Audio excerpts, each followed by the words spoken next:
Most people think the biggest risk in investing is a market crash, but the real danger is ignoring what smart money is doing right now. Because while millions of ordinary investors keep buying stocks like nothing can go wrong, Warren Buffett just moved over $300 billion into cash. And if that doesn't make you nervous, it should. This is the same investor who built one of the greatest records in financial history. He doesn't panic over headlines, and he doesn't make defensive moves without a reason. Which raises one important question. What does Warren Buffett see that most people don't? Right now, markets are near all-time highs, tech stocks keep soaring, and investors are acting like the good times will last forever. But we've seen this before. In 2000, people thought internet stocks could only go up before the dot-com crash erased trillions. In 2008, housing prices looked unstoppable until the financial system collapsed. Every bubble feels safe before it bursts. That's why Buffett's cash pile matters so much. Because cash is not weakness. Cash is opportunity. When everyone else is trapped emotionally, cash gives you the ability to buy incredible companies at huge discounts during panic. But here's the important part. Buffett holding cash doesn't mean the world is ending, and it doesn't mean you should sell everything tomorrow. What it does mean is that valuations matter,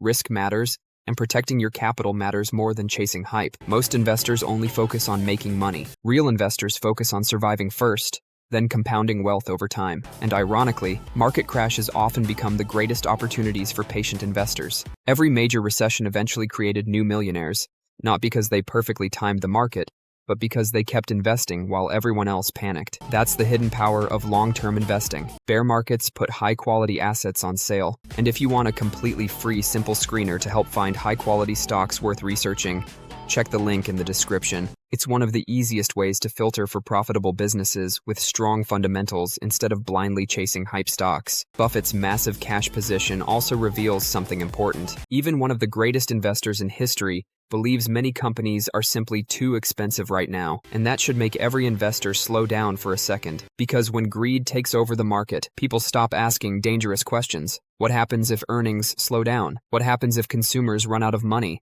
What happens if interest rates stay high longer than expected? Suddenly, stocks priced for perfection can fall very fast. That's why disciplined investing matters. Building cash reserves, reducing bad debt, staying consistent, and focusing on strong companies instead of speculation. These boring habits are what create long-term wealth. Not hype, not prediction, discipline. And remember, the market transfers money from impatient people to patient people every cycle. So instead of panicking over Buffett's cash pile, learn from it. Stay calm, stay rational, and prepare yourself while others get distracted by greed. If you enjoyed this video, subscribe and like for more videos about investing, wealth building, and financial psychology. And let me know in the comments, is Warren Buffett preparing for a massive crash or simply waiting for the next big opportunity?